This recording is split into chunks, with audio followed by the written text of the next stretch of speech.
vimos, Aristóteles tem uma concepção bastante problemática acerca da escravidão, ou seja, ele trata na política, no livro 1, a escravidão como sendo natural, ou seja, existem homens que são, por natureza, escravos e pertencem a outra pessoa, no caso, o senhor. Isso trouxe uma série de discussões ao longo dos séculos, através de comentadores de Aristóteles, na sua maioria criticando a concepção aristotélica, obviamente, evidentemente, estabelecendo, digamos, a impossibilidade, do ponto de vista da dignidade do ser humano, que alguém seja parte animada de outra pessoa, e mostrando que digamos, as concepções aristotélicas acerca da escravidão são absolutamente desprezíveis.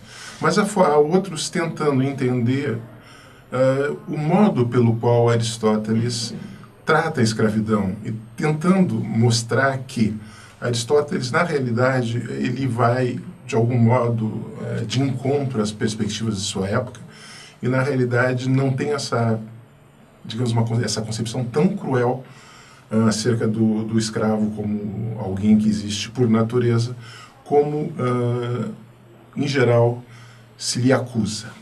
Bem, mas antes, de qualquer maneira, eu vou apresentar, com base em leituras de artigos e sobre a escravidão aristotélica, duas críticas maiores que se pode fazer a Aristóteles, uma de cunho kantiano e outra de cunho marxista, e mostrar que existem tentativas de ler a argumentação acerca da escravidão natural em Aristóteles de outro modo do que aquele que simplesmente reduz Aristóteles a um indivíduo absolutamente cruel a partir dessa sua concepção. Bem, duas críticas filosóficas à concepção aristotélica da escravidão nós podemos encontrar, em geral, uma de inspiração kantiana. Aristóteles, nesse caso, Aristóteles nunca se pergunta se a desigualdade entre os homens, por mais natural que seja, é compatível com os valores que o homem traz em si, e se a realidade não deve ser corrigida aqui por um ideal que não é necessário temer chamar transcendente. Existem casos que são, talvez, casos limite, onde o direito e a natureza ela mesma, ao menos a natureza empírica, devem se inclinar diante da moral. Ou seja,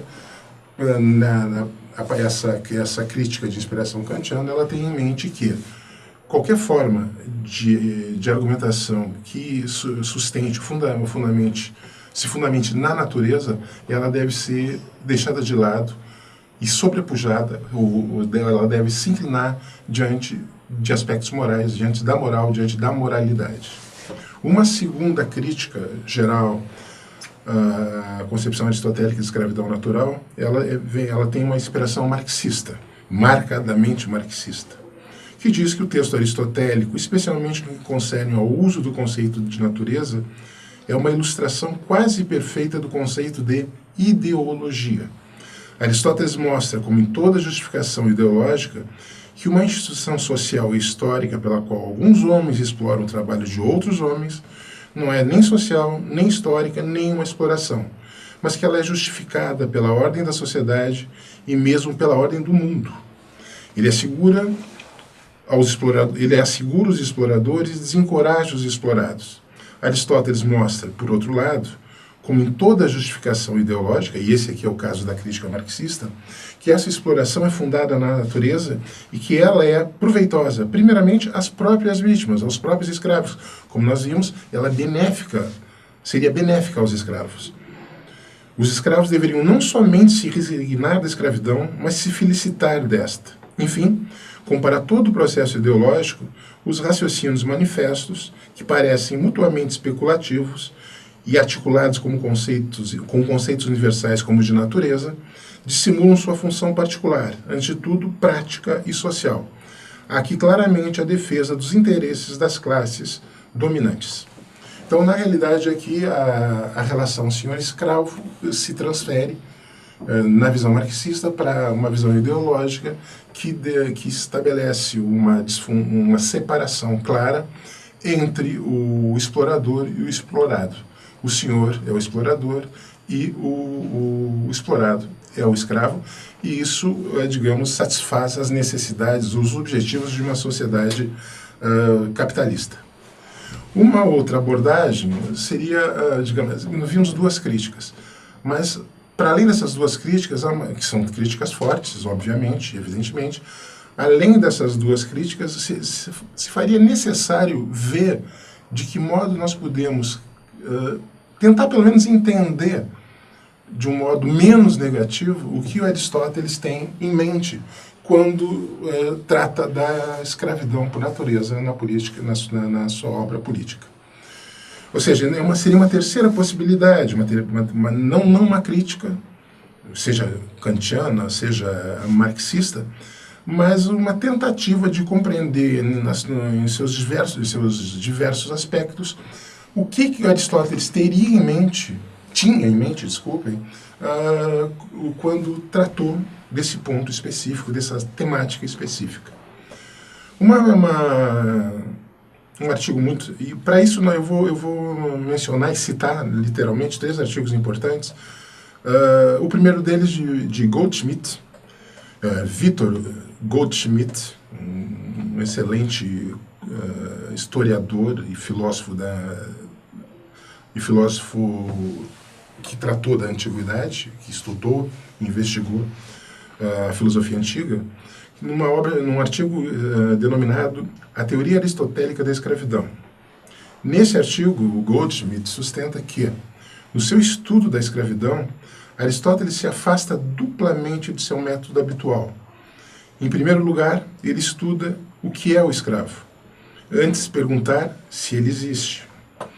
Como se a existência daqueles que nomeamos escravos não correspondesse à essência da escravidão. O que confirma, além do mais, a conclusão embaraçada do capítulo 5 do livro 1 da Política. De outra parte, a investigação científica precede a investigação dialética, como se nenhuma das opiniões sustentadas sobre a escravidão fosse admitida, nem a que sustenta que é conforme à lei, ou seja, a escravidão legal, nem aquela segundo a qual é contrária à natureza, nem a que afirma que é conforme à natureza. Os partidários dessa tese encontram seu fundamento no direito do mais forte, o que o naturalismo de Aristóteles recusa. Vocês sabem que essa perspectiva da conformidade à natureza como o direito do mais forte pode ser encontrada nos sofistas, que vocês certamente já estudaram na história da filosofia antiga. Assim, rejeitando as críticas, mas também as defesas habituais da escravidão, Aristóteles chega a defender uma forma de escravidão oposta às práticas e instituições do seu tempo. Ou seja, nesse caso, a opinião de Goldschmidt aproxima-se do historiador Ernst Barker, que observava: a doutrina de Aristóteles pode nos parecer uma defesa da escravidão, mas é bem possível que ele tenha chocado seus contemporâneos como sendo também um ataque a esta. Então nós temos aqui uma primeira leitura acerca da escravidão do Aristóteles que não aparece num primeiro momento não aparece, na realidade, como essencialmente negativa. Ou seja, que Aristóteles teria, na realidade, como objetivo, como intuito, fazer uma crítica da escravidão tal qual era vivida no seu mundo, no mundo grego de então. Um segundo artigo, também A Escravidão em Aristóteles, de Jacques Brunschwig, pretende se inscrever, na realidade, na linha do precedente e mostra a separação considerável que há entre a escravidão tal qual defende Aristóteles, ou seja, Aristóteles ainda defende uma forma de escravidão, e a escravidão real tal qual era praticada. Aristóteles mostra, com efeito, que os que são chamados escravos não são necessariamente os que a natureza designou para sê-lo, que a maneira pela qual se os adquire, compra presas de guerra, prisioneiros de guerra, não é fundado na natureza, e que as funções que os fazem executar, funções de produção no quadro da esfera social das necessidades, não é a que lhes atribui a natureza, papel de obediência no quadro da família, isto é, no quadro doméstico e privado. Ou seja, então, há digamos, uma certa contradição entre o tipo de escravidão natural fundamentado na relação senhor-escravo no seio da família, e o que ocorre na chamada, no outro tipo de escravidão, na escravidão fundada na compra, na aquisição e como prisioneiros de guerra. Um terceiro artigo, o último artigo que eu vou mencionar aqui, é de Pierre Pellegrin, que se chama A Teoria Aristotélica da Escravidão, Tendências Atuais de Interpretação.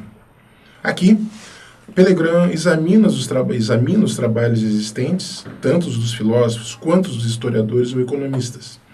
Sua contribuição principal consiste em aproximar a forma de escravidão defendida por Aristóteles daquela que os antropólogos contemporâneos chamam a escravidão de linhagem. Escravidão de linhagem.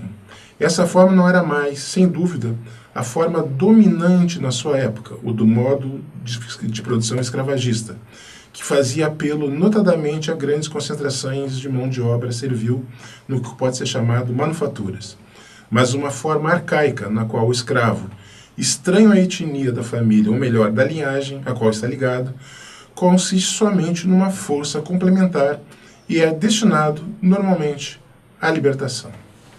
Bem,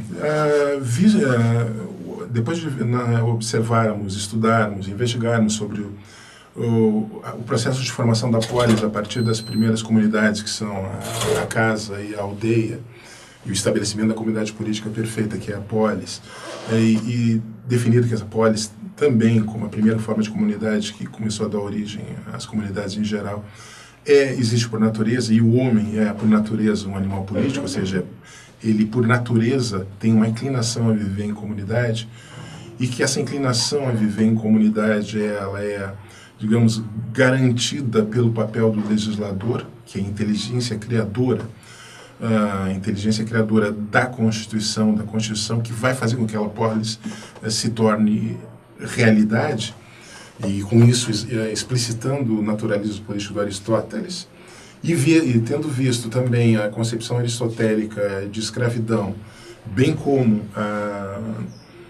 as críticas kantianas e marxistas a essa concepção, e 3 tentativas de leitura acerca da real intenção de Aristóteles no que concerne a escravidão por natureza, ao escravo como pertencente a outrem, no caso o senhor.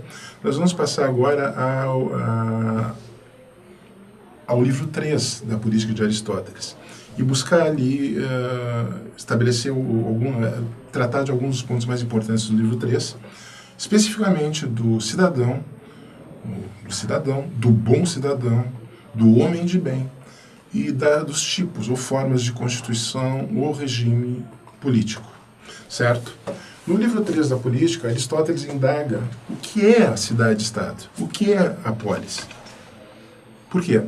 Porque toda atividade que existe na polis, toda atividade daquelas peças importantes da polis, do político, do legislador, essas atividades do político e do legislador se referem essencialmente e unicamente à polis, à cidade-estado, da mesma forma que a Constituição também o faz. Por quê? Porque a Constituição ela pressupõe um ordenamento da cidade, ou seja, um ordenamento bem adequado para os habitantes da cidade, para que os habitantes da cidade, na realidade, executem bem as suas funções e suas atividades. Bom, nós já vimos no livro 1, quando tratamos do método aristotélico, de certo modo, do ponto de vista da política, o método analítico, o Aristóteles tem sempre em mente o todo e suas partes, sendo o todo anterior às suas partes. E a cidade em si, a cidade-estado, a nossa polis, é um composto constituído de múltiplas partes, muitíssimas partes. E de todas as partes que ele vai investigar, a principal delas, ou seja, o que é o seu motivo real no início do livro 3, é o cidadão. Ou seja, o cidadão que é aquele que é o antípoda do escravo.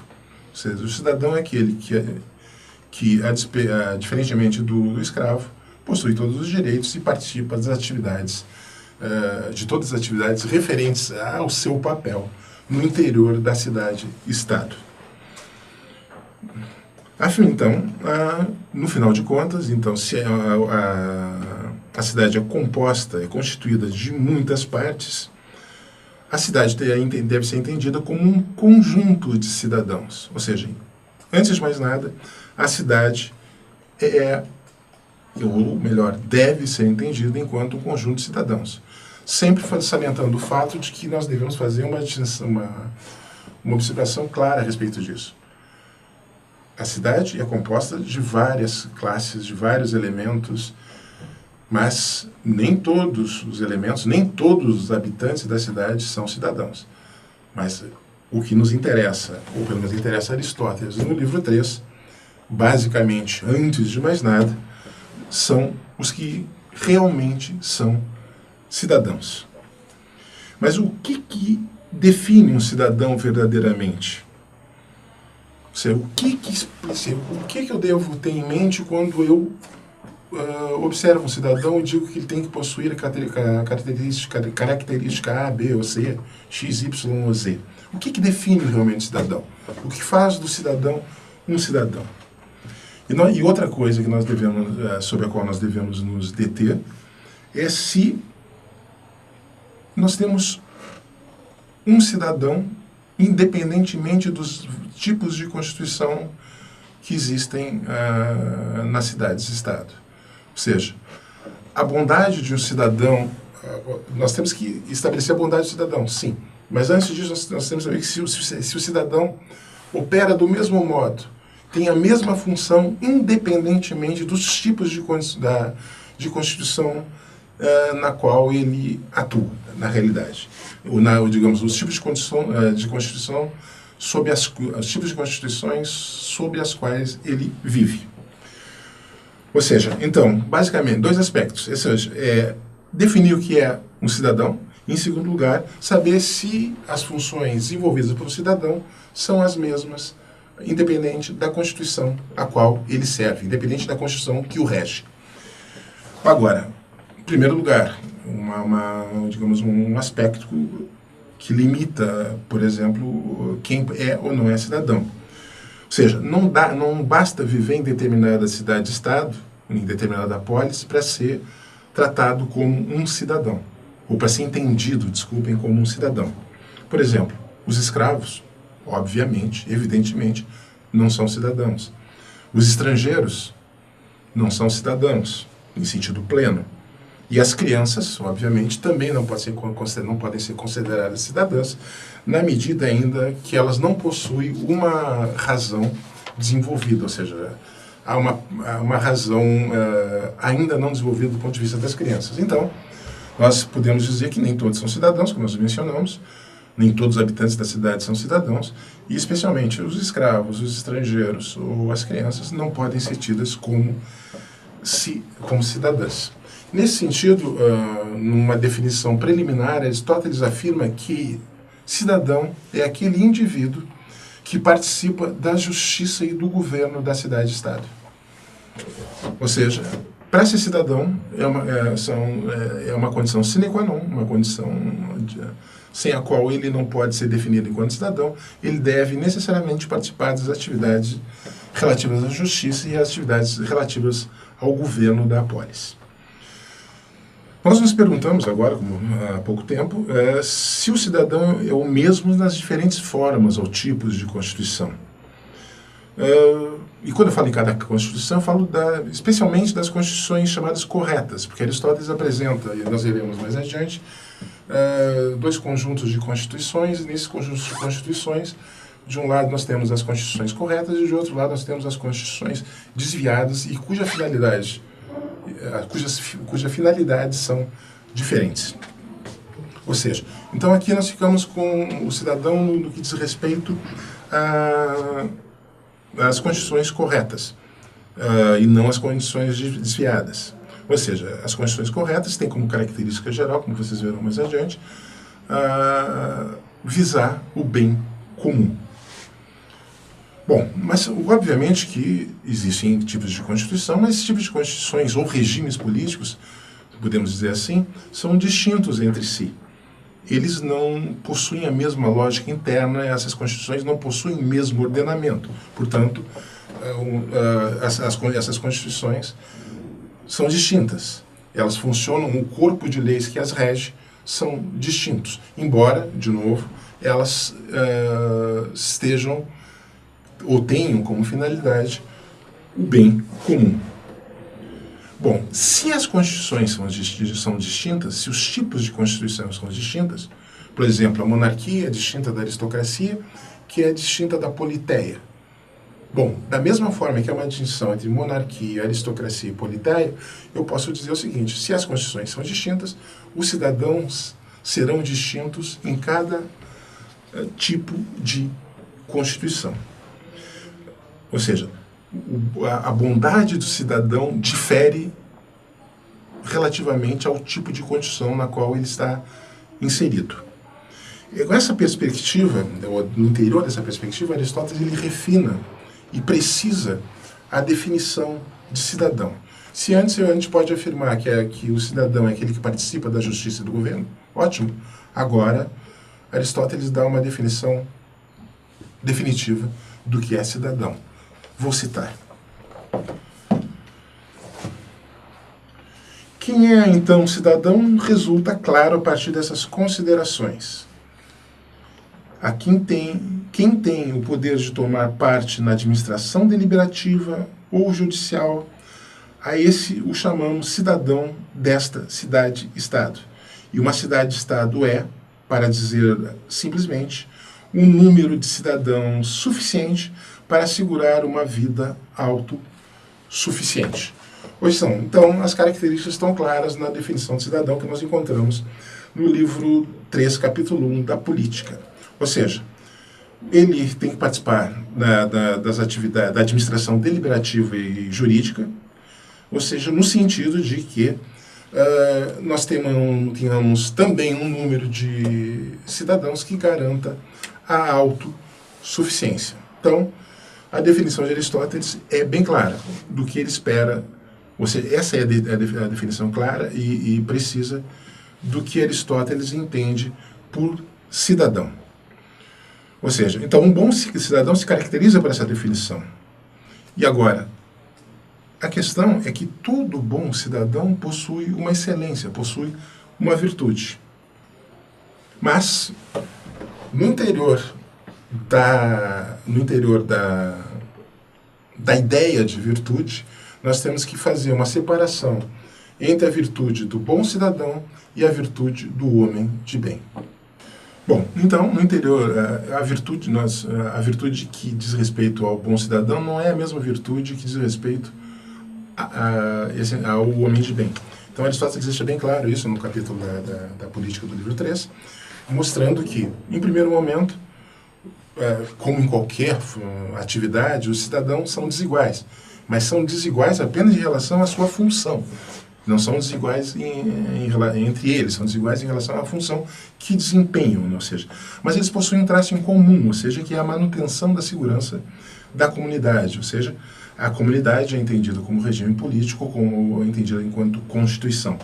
Então, a virtude do cidadão, ou no caso do bom cidadão, ela está vinculada, essencialmente conectada à Constituição que o rege, né? Bom, já vimos há pouco que existem várias formas de Constituição. E se há diferentes formas de Constituição, parece bastante evidente que não pode haver uma virtude perfeita no que diz respeito ao bom cidadão. Porque a virtude do bom cidadão, ela variará em consonância com a variabilidade da Constituição, das constituições nas quais ele está inserido. Então, a bondade do cidadão não pressupõe uma virtude única perfeita, no sentido de que, como já mencionamos, a bondade do cidadão diz respeito à constituição específica em relação à qual ele está inserido. Então, varia conforme a Constituição, varia. Na monarquia é uma coisa, na aristocracia é outra, na politeia é outra. Eu estou falando em monarquia, aristocracia e politeia. Eu estou mantendo o termo grego original para o terceiro tipo de constituição, politeia. Existem várias formas, nas variadas traduções que nós temos da política de Aristóteles. Politeia pode ser foi traduzida inclusive como república, uma coisa que não faz muito sentido, é tratada como governo constitucional em outras, e eu prefiro manter como politeia. Depois eu vou explicitar o que cada uma tem como essência básica do ponto de vista da sua definição. Então, se a virtude de um bom cidadão varia relativamente a cada constituição a qual o cidadão pertence, a virtude do bom cidadão, a virtude perfeita do homem de bem, desculpem, não varia. Ela é única.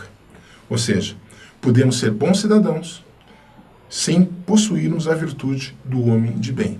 O homem de bem aqui é o virtuoso, o entendido, aquele que possui uma virtude, a virtude perfeita, nesse caso, absolutamente necessária, que é a virtude da prudência. Ou seja, o homem de bem possui uma virtude específica, independentemente do caso. Enquanto que no caso, a prudência. Enquanto que o bom cidadão,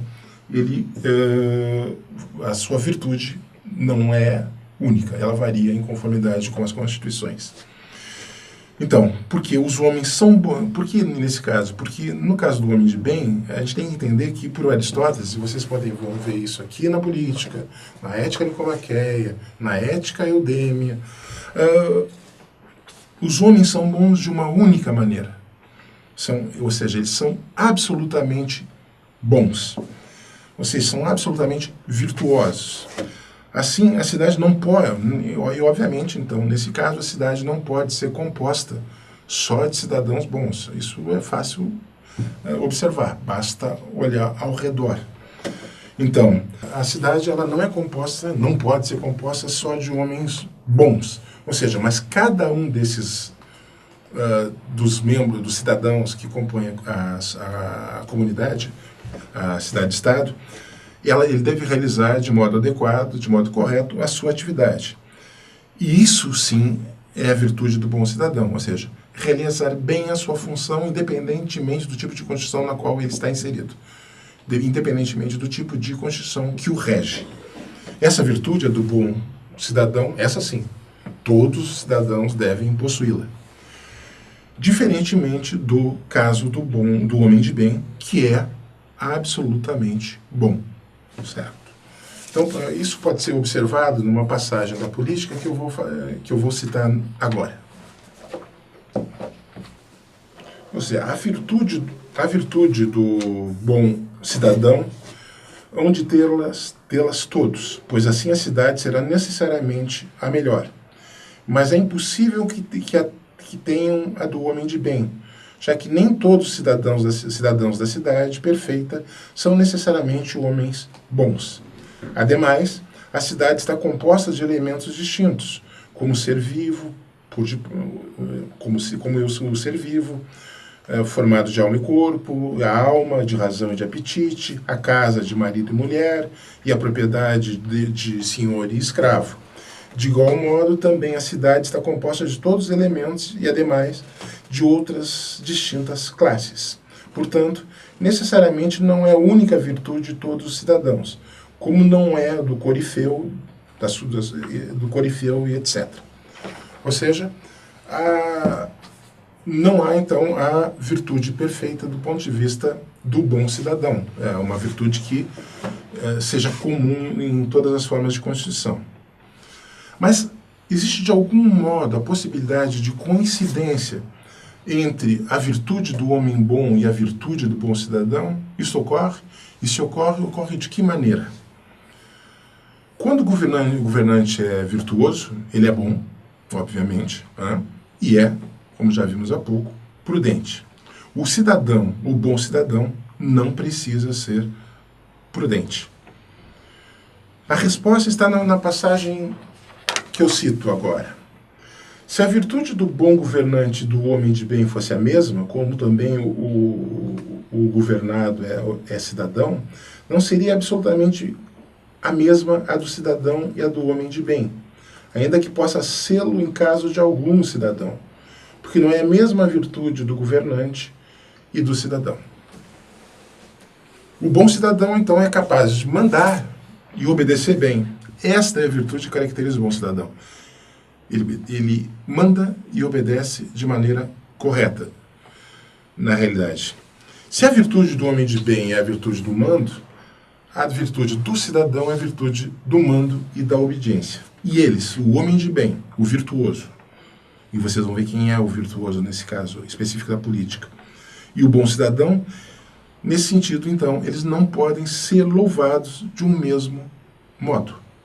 Eles devem ser louvados de modos distintos, porque a um falta ao que o outro possui, no caso, a virtude da prudência.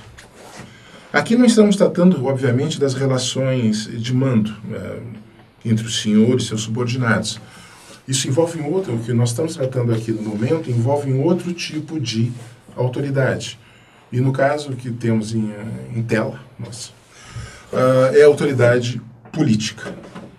E aqui o governante deve aprender sendo governado. Como se aprende a ser um bom jogador jogando. Ou como, no caso da ética aristotélica, nós podemos nos tornar virtuosos agindo virtuosamente.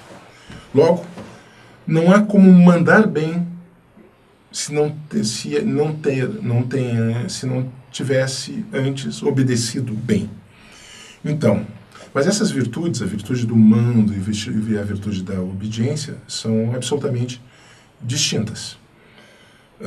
Já vimos, né? Mas o bom cidadão tem que ser capaz de mandar e de obedecer. Esta é a virtude do bom cidadão em cada forma de constituição a qual ele pertence. Ele deve conhecer o governo dos homens livres, segundo Aristóteles, sob esses dois âmbitos, sob esses dois aspectos. A única virtude própria de quem manda, que é a prudência, é o governante que a possui. E é nele, e apenas nele, que há uma coincidência entre a virtude do bom cidadão e a virtude do homem bom. Apenas e tão somente no governante ocorre, digamos, a coincidência da posse conjunta da virtude do bom cidadão e da virtude do homem bom.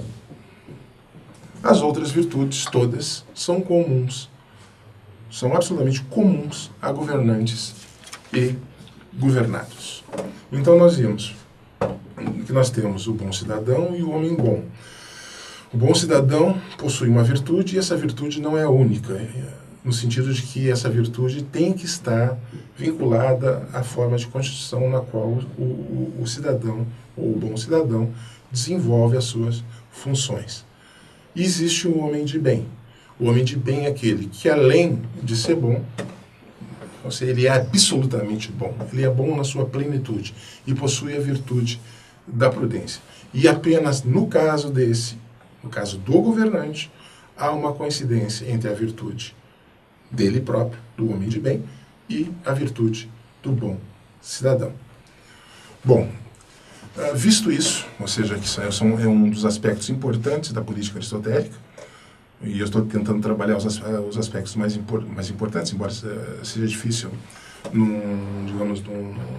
em 8 encontros, nós temos no livro 3, como característica básica, o que nós vimos, e o que falta nesse momento é mencionar a última parte do que eu falei na introdução de que nós veríamos aqui. Nós veríamos o cidadão, a definição, ou seja, a definição do cidadão, a ideia de bom cidadão e de homem de bem, e, por fim, dos tipos de constituição. Então, por Aristóteles, existem três... Na realidade, nós veremos no futuro uma certa confusão da parte de Aristóteles acerca do que é, de qual é, ou se existe, na realidade, uma Constituição superior a todas as outras Constituições, ou se, na realidade, existem formas corretas e incorretas de Constituição, formas corretas e desviadas de Constituição. Por quê? Porque se no livro 13 ele nos apresenta pela primeira vez uma distinção dos tipos de Constituição entre Constituições corretas e Constituições desviadas, não fazendo uma diferenciação do ponto de vista da excelência da qualidade de uma em relação às outras, nos livros que seguem, Aristóteles causa uma certa confusão no sentido de perceber o que realmente ele tem em mente, ou seja, qual a Constituição é a melhor, se existe uma Constituição que é a melhor, porque na realidade nós podemos observar da leitura atenta do texto da política que ele, por exemplo, ele afirma: se existir de tal forma um homem superior em mérito, não nos resta outra coisa a fazer do que segui-lo. Em seguir, mais adiante ele diz: bom, então, se existe um homem de tal forma superior em mérito, não nos resta outra coisa a fazer do que segui-lo, talvez nós pudéssemos assimilar esse tipo de afirmação à ideia da monarquia, ou seja, que é um regime correto, é uma constituição correta, visa o bem comum, etc. Mas mais adiante Aristóteles vai dizer que não, que talvez a aristocracia seja o regime político por excelência, o melhor de todos. Ou seja, na realidade não há uma especificação clara em Aristóteles do que é a Constituição melhor, a Constituição que seja perfeita, que esteja acima das outras Constituições. Na realidade, nós podemos dizer o seguinte: existem Constituições e existe algo que liga essas Constituições sem fazer de uma superior à outra do ponto de vista da excelência. Bom, então nós vamos, antes de ver a confusão eventual que Aristóteles pode nos causar do ponto de vista da interpretação dessa temática, é necessário, então, mostrar o modo pelo qual Aristóteles introduz as diferentes formas de constituição corretas e os seus desvios. Bom, então nós temos 3 tipos de constituição, certo? De um lado, a monarquia, a aristocracia e a politeia. Quando eu digo de um lado, do lado das constituições corretas, ou seja, nas constituições corretas nós temos a monarquia, a aristocracia e a politeia. Mas nós temos, para além desses regimes corretos, retos, dessas constituições corretas, nós temos as constituições desviadas. E essas constituições desviadas são a tirania, a oligarquia e a democracia. Certo? Mas o que, na realidade, difere as desviadas das corretas? Ou seja, o que faz com que um corpo de constituições, no caso as corretas, seja distinto de outro corpo de constituições, no caso as desviadas, é a sua finalidade. Então, qual é a finalidade, por exemplo, das constituições corretas? Antes disso, especificar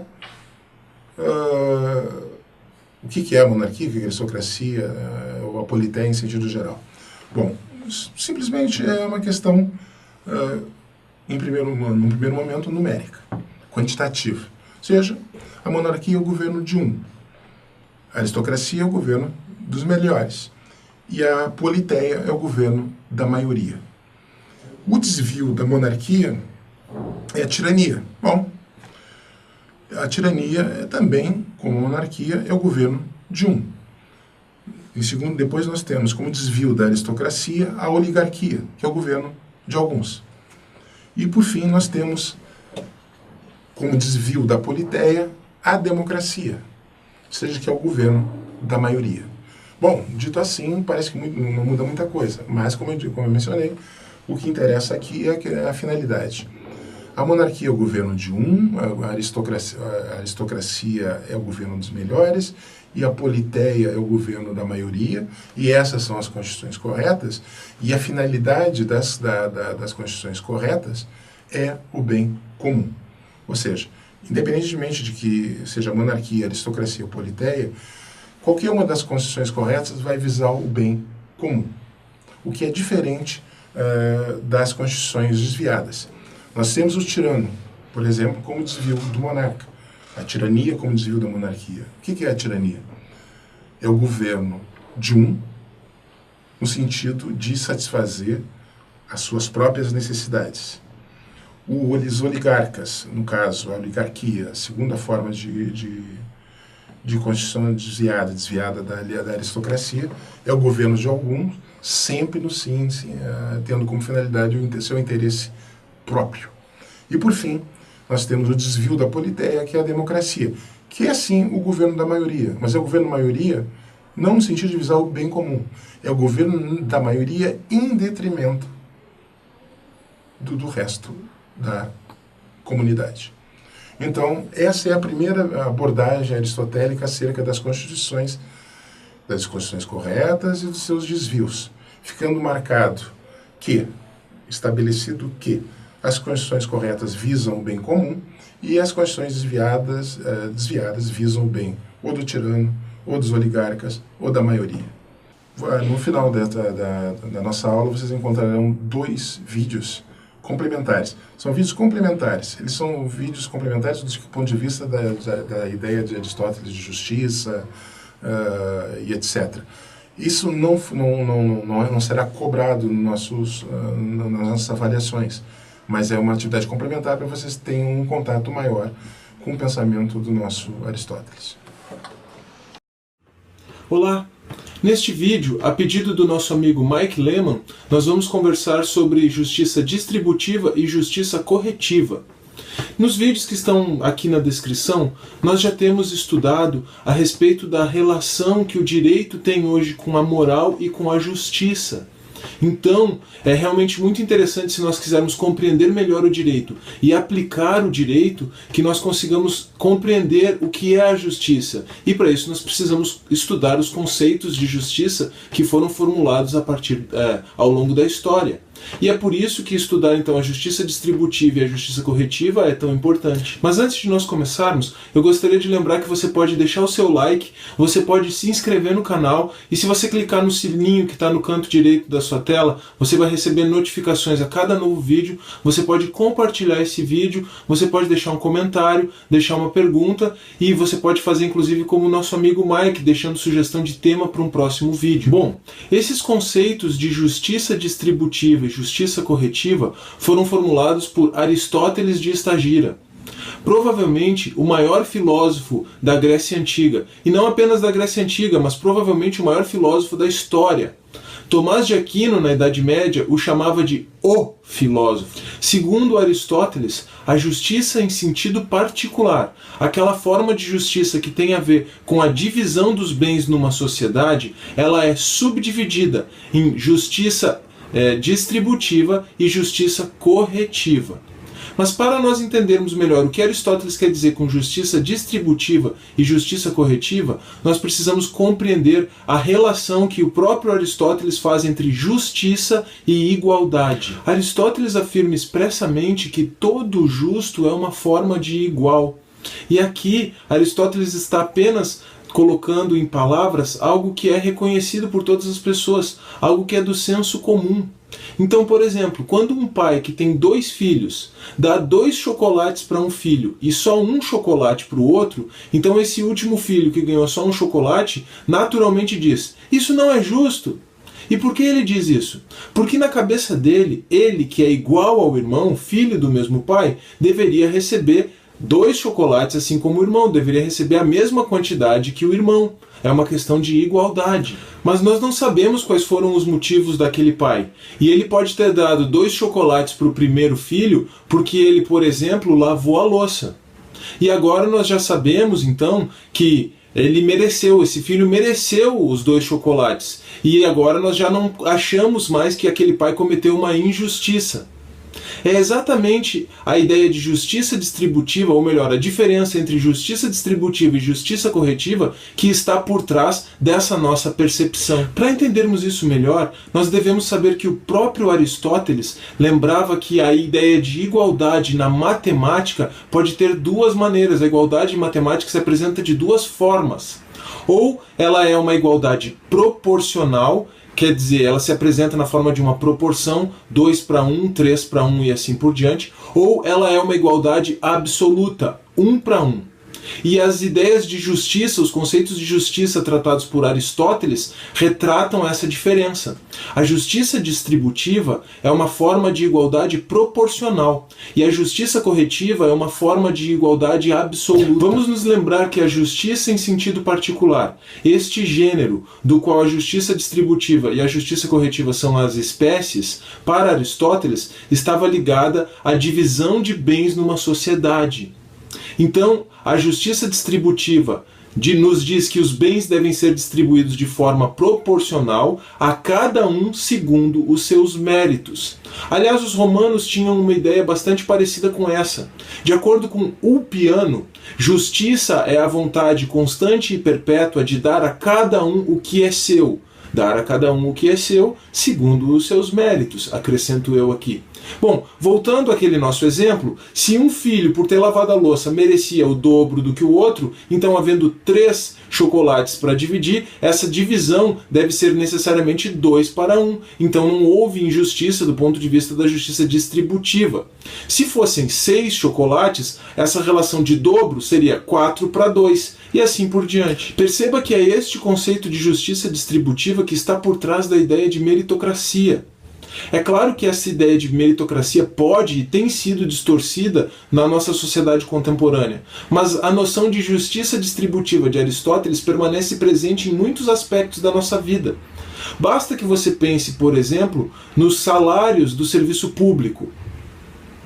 Se nós olharmos para os cargos públicos, quanto mais difícil for o concurso, quanto mais complicadas forem as atribuições do cargo, quanto maior for a escolaridade exigida, quanto maiores forem as responsabilidades do cargo, então normalmente maior será o salário. Bom, a justiça distributiva nos diz como os bens devem ser distribuídos. Mas se eles não forem distribuídos de forma correta, ou se, mesmo eles tendo sido distribuídos de forma correta, tenha havido alguma situação de injustiça, quer dizer, um furto, por exemplo, em que alguém pega um bem que não é seu, um bem que é merecido de outra pessoa e o toma para si, então a justiça corretiva deve entrar em cena, exatamente para corrigir a situação de injustiça. E como a justiça corretiva corrige a situação de injustiça? Ela faz isso por meio de uma igualdade absoluta. Quer dizer, retirando tudo aquilo que está com quem não deveria estar e entregando tudo isso para a pessoa que merecia originalmente.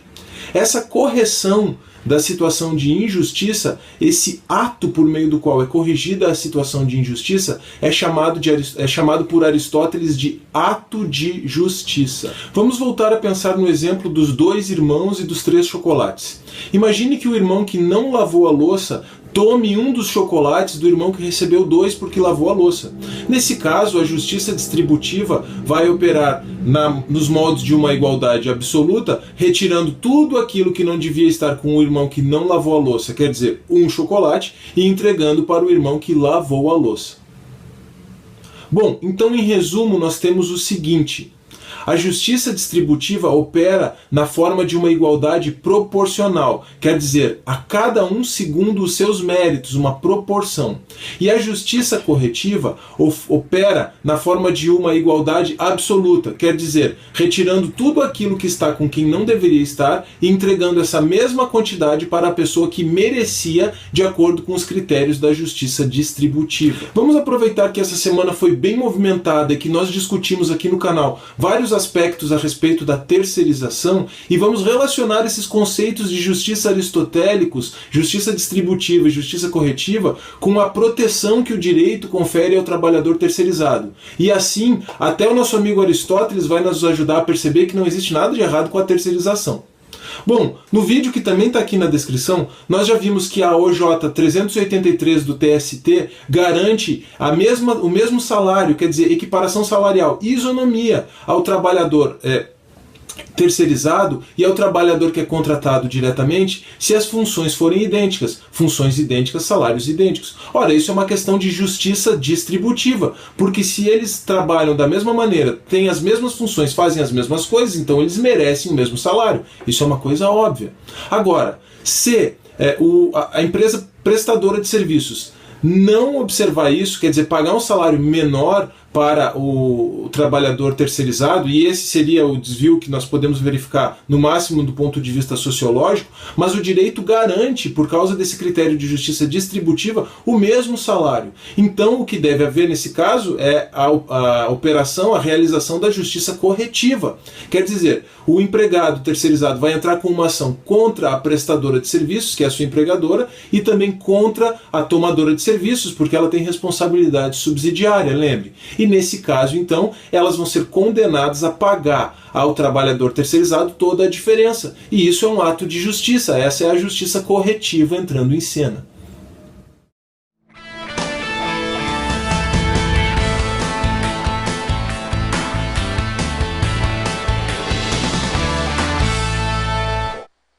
Olá pessoal, no exercício número 69 do grupo de discursivas lá do Fórum do Mocan, nós trabalhamos uma questão de humanística muito interessante que foi aplicada na prova da magistratura de Pernambuco em 2011.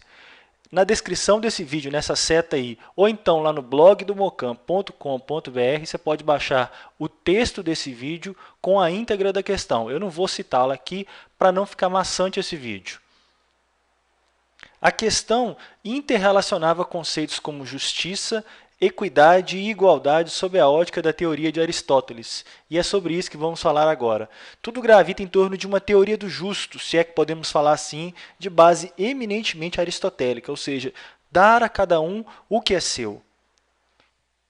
Vamos lá, bem na base. O Estado não é uma simples aliança, o Estado é uma necessidade. O homem é um animal político. Não conseguimos imaginar o homem sem estar inserido numa vida política. O Estado regula a vida dos cidadãos através das leis. O conteúdo das leis é a justiça e o princípio da justiça é a igualdade. A justiça para Aristóteles era definida como uma virtude, assim como a coragem, a benevolência, entre tantas outras. Aristóteles fez um estudo profundo sobre a justiça. O vocábulo justiça pode ter vários sentidos. Um deles é a chamada justiça total, que corresponde à observância da lei, no respeito àquilo que é legítimo e que vige para o bem da comunidade. O justo total é a observância dessa regra social de caráter vinculativo. Justiça e legalidade, nesta acepção, se confundem. Do outro lado, temos a chamada justiça particular, que corresponde a uma parte dessa virtude chamada justiça. É uma particularização desse termo. É, de certa forma, uma espécie do gênero justiça total, já que quem comete um injusto particular não deixa de violar a lei. A justiça particular, por sua vez, admite subdivisões. A primeira em justiça distributiva e a segunda em justiça corretiva ou igualitária, igualadora, retificadora, comutativa ou sinalagmática. A justiça distributiva se aplica à distribuição de honras e bens segundo o mérito de cada um. Guardem bem isso. Honras e bens segundo o mérito de cada um. Se as pessoas não são iguais, também não terão coisas iguais. É uma nítida ênfase à proporcionalidade. Do outro lado, a justiça corretiva visa regular relações mútuas. As medidas são feitas apenas no campo objetivo. Não há espaço para nuances, relatividade. Pressupõe uma condição de paridade, uma condição de coordenação. Há uma ideia de divisão perfeita, igualdade aritmética. Agora, analisando esses dois conceitos de justiça distributiva e corretiva, aonde você encaixaria a equidade? Vamos facilitar. A abstração e impessoalidade são características da norma. Por quê? Porque ela visa atingir o maior número de casos possíveis. Só que o alcance da lei é menor do que a riqueza dos fatos. Assim, nem sempre ela vai conseguir regular todos os casos, não por uma deficiência da norma ou uma intenção do legislador nesse sentido, mas é exatamente por essa riqueza, essa multiplicidade de situações que podem ocorrer no dia a dia. E aí surge a necessidade de aplicação da equidade, que visa dar a solução ao caso concreto como se o legislador a regulasse ali, naquele momento. Então, está claro para a gente agora que a equidade está ligada a essa ideia de justiça distributiva que o Aristóteles discorre. Por fim, justiça e equidade. Há uma coincidência material entre os institutos, apesar deles não serem coincidentes perfeitamente. É como se disséssemos que o justo é o bom e o equitativo é o muito bom. A equidade é uma medida de correção da justiça legal.